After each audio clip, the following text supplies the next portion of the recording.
무설입니다. 무설.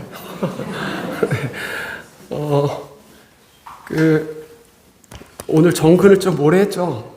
네,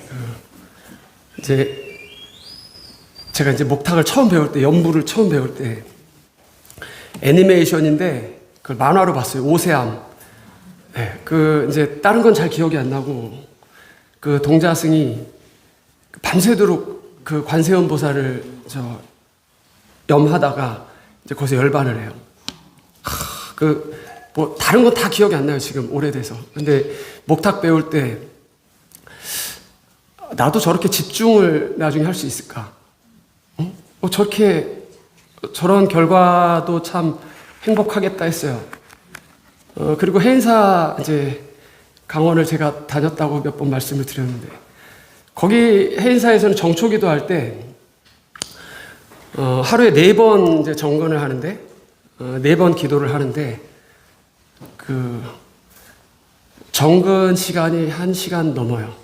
근데 저희 노전 스님이 그때 지금 범어사 계신데, 목탁이 여기 우리 도량성 목탁보다 크거든요. 6.5인치? 뭐 하여튼 이만해요, 하여튼.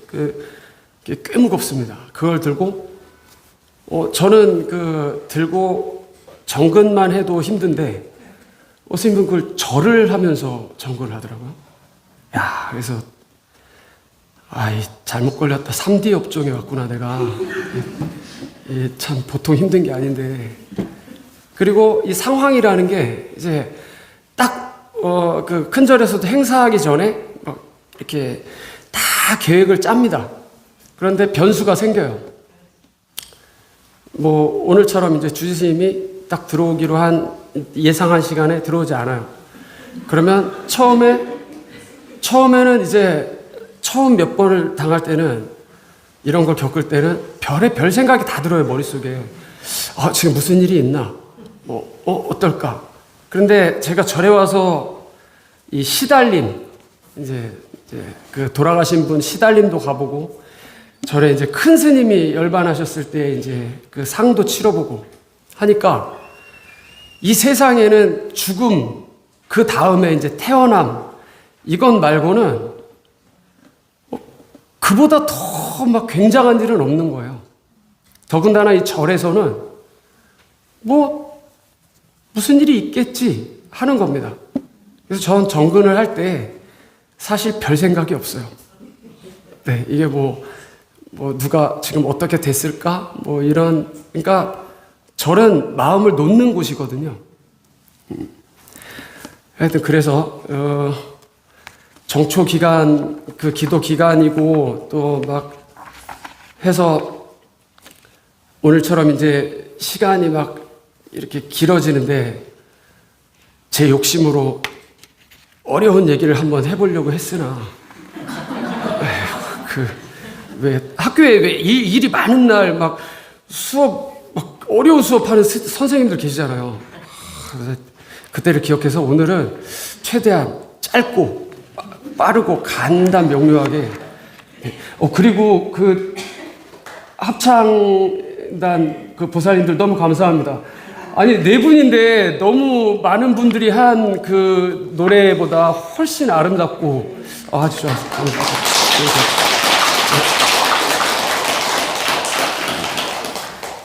입춘이 지났죠. 이제 설날도 지났습니다. 이제 막 3월이면 사실 더 바빠지죠. 이 시간이 막 다 공평하게 주어지는데 이제 이 상황마다 다 다르게 느껴집니다. 저 같아도 막 시험이나 과제 많을 때는 이제 공부만 하는 환경에 있는 스님들이 부럽기도 해요. 근데 똑같죠. 이 모든 건 선택과 포기의 연속이니까요. 그 스님들은 저처럼 이렇게 이 보살님들, 거사님들 같이 만나는 이 공부를 못 하는 거잖아요. 책만 공부가 아니니까요.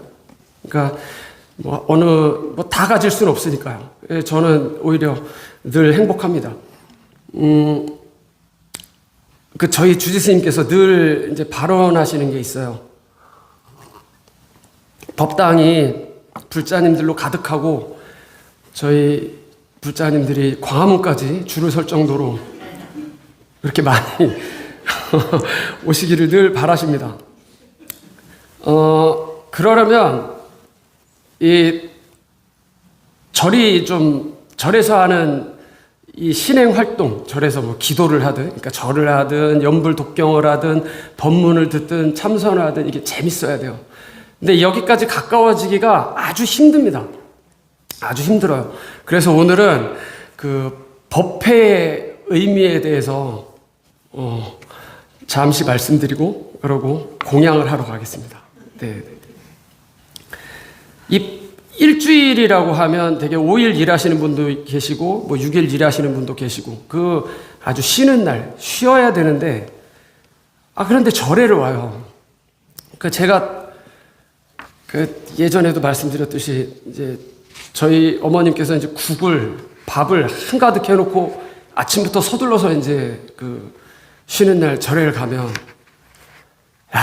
참 막 미치겠는 거예요. 아니 저만 그런지 모르겠지만 저는 그 아들들은 그런 집도 있을 거예요. 아버지랑 둘이 있는 게 되게 싫거든요. 그게 사인이에요. 국이랑 밥이랑 많은 날은 절에 가시는구나. 하고 제가 이제 막 원망을 하죠. 왜 그렇게 힘들게 일하면서 쉬는 날 좀 쉬고 좀 어디 바람 쐬러도 가고 하지. 굳이 절에 가서, 절에 새벽에 가면은 오후 한 3시나 4시 돼야 오잖아요. 그러니까 그 몇 시간이에요, 그게. 왜 그렇게 절에를 가느냐, 굳이. 매번 원망을 했는데 어느 날은 그런 거예요. 너 때문에 간다. 네 기도하러. 근데 더 이상 못 따지겠더라고요. 저 때문에 간다. 아이고, 참. 저 때문에 갔어요. 그래서.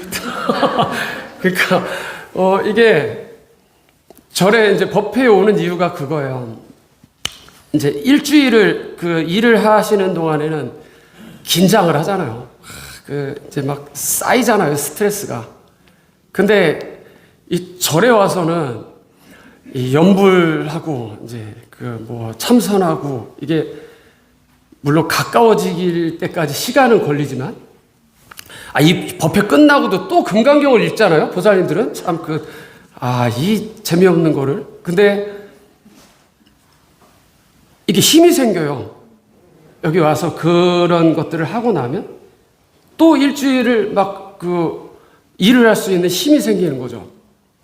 그래, 옛날 이제 큰 스님들, 이제 또 선방에서는 이런 말이 있어요, 이제.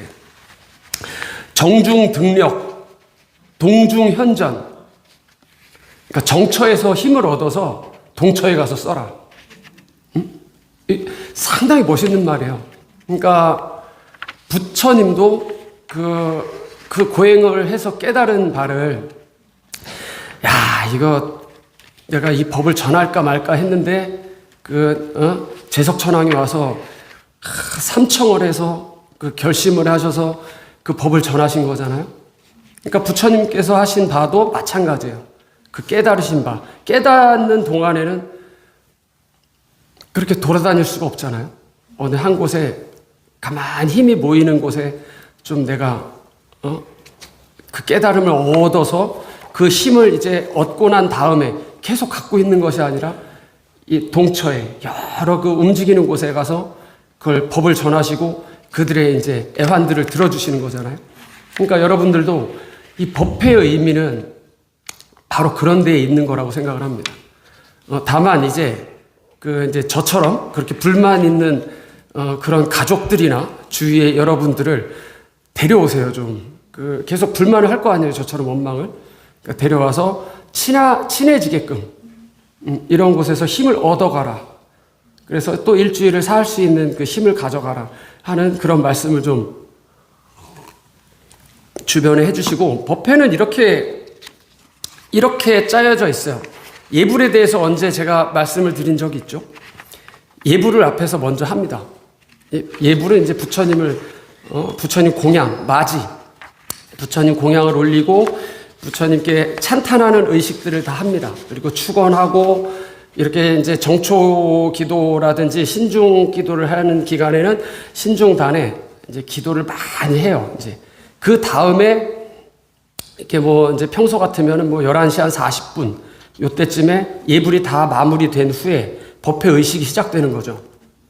그러면 이제 불법승 3보에 귀의하는 3귀의하고, 그다음에 이제 보살님들이나 우리도 부처님 같이 하는 찬불가 하고, 그다음에 또 이제 법을 청하는 법사스님께 법을 청하는 청법계 하고 이제 법문을 합니다.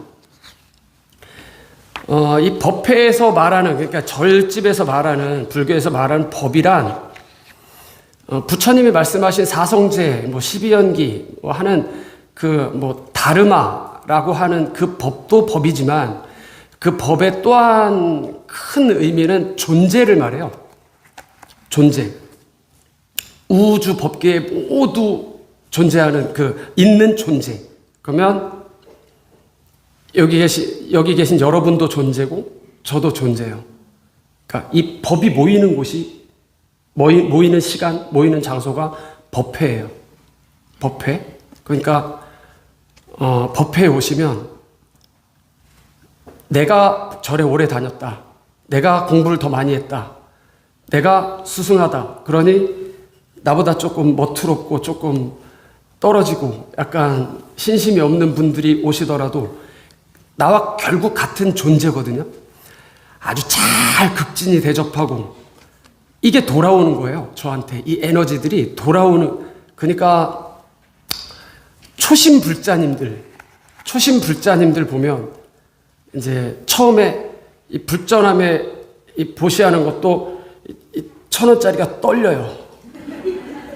그런데 이제 조금 지나면 이 보시 공덕을 조금이라도 어떻게 맛을 보면, 그러니까 내가 이제 막 처음에 막 그렇게 떨리는 불전을 넣었는데 시험에 100점을 맞았어. 우리 애가 시험에 100점을 맞았어. 그러면 다음번엔 이 보시하는데 이 마음이 더 좋아요. 중급 불자님들 되면 이제 액수가 커진다고 하나? 횟수가 잦아진다고 하나? 이제 그러니까 보시를 이제 점점 자주 하고 기도도 올리고 이제 근데 기도를 올리는데 이제 중급쯤 되면 안 그래야 되는데 내 이름 안 나왔다고 막 따져요. 내 이름 안 읽어줬다고 주심 지금 힘들어요 지금. 근데 축원문이 이렇게 많은데 남의 이름도 내 이름이라고 생각을 해야지. 제가 지금 그래서 법 얘기를 하는 거예요. 모든 존재가 똑같은 거예요. 여기 내가 제일 힘든 때가 언제냐면 이제 평일날 같은 때 축원이 많으니까 제가 축원 읽고 있으면 분명히 아까 한 15명 됐는데 2명 남아요. 그럼 이거 읽어야 돼 말아야 돼. 축원이 지루해서 나간 것 같고 막 이런 복잡한, 하여튼 그렇습니다. 그렇고 고급반 불자님이 되면 보시하고 잊어버리더라고요. 보시 한 줄도 몰라요. 당신들이 늘 이게 버릇이 돼 있는 거예요. 그리고 누구에게 보시를 한다, 막 내기도, 내가 어떻게 되겠다는 보시가 아니라 그냥 생활처럼 보시가 돼 있어요. 그러니 복이 그분들에게 안 갈 수가 없는 거예요. 나만 복 받아야지 하면 그게 복이 갑니까? 그러니까 그런 법회는 법의 의미가 그렇다. 그래서 이 법회가 잘 이루어지려면 첫째는 도량이 깨끗해야 돼요. 도량이 청정해야 돼요. 그 다음엔, 그러니까 이제 그 도량이 청정해지려면 스님들을 청정해야 되고 깨끗해야 되고, 또 절의 소임자들, 제가 막 종무소고 공양간이고 못됐거든요. 제가 막 들들 볶을 때는 제가 사람도 아니에요, 진짜. 그런데 그래야만 어떻게 보면 도량이 좀 달라져요. 그냥 넉넉히 사람들이 좋은 게 좋은 거다 하고 이러면 달라요. 그냥 나야 여기서 사니까 그렇지만 절에 오는 게 여러분들께도 행사잖아요. 이게 보통 일이 아니에요. 절에 오는 게 한번 마음 내려면 그 집에서 그 원망하는 저 같은 그런 식구들을 다 이겨내고 여기로 오시려면 그 굉장한 일이잖아요. 그러니까 절에 사는 사람들은 여길 늘 청결하고 깨끗한 도량으로 만들려는 그 사명감이 있어야 돼요. 그리고 그 다음에 이제 스님들이 하시는 기도, 법문, 또 축원 뭐 이런 것들이 아주 막 정말 최선을 다하는 게 있어야 돼요. 그 다음이 공양이에요. 공양이라는 말은 이제 이바지할 공이니까 받들어서 이렇게 기른다는 뜻이거든요. 그럼 받들어서 누굴 기르냐? 이 공양이라는 건 부처님께 올리는 이제 진귀한 물건들, 공양물들을 말하지만 사실은 이 법에 올리는 거잖아요. 법에 이 모든 존재에. 그러니까 내가 먹는 식사도 공양이에요. 우리 공양한다 하잖아요. 그래서 제가 특히 공양간 가서 난리를 치는 거예요. 우리 법련사 정도 공양이면 사실 빠지지 않습니다. 깨끗하고 맛있고 훌륭해요. 그렇지만 더 깨끗하고 더 맛있는 걸 내놓으라는 거예요, 내가. 네? 그래야 많이들 오시니까. 그래서 제가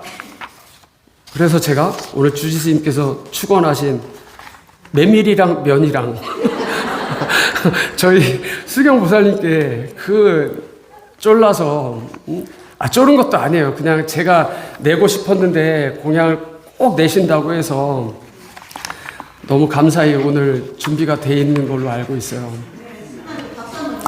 보살님께 박수를 드려야죠. 그리고 오늘 저 원명지 보살님도 대중공양 내셨다는데 너무 감사합니다. 그리고 다시 한번 아까 주지스님께서 축원하실 때 좀 버벅거리셔서 메밀이랑 면이랑 더 대박 나시기를 바랍니다. 네.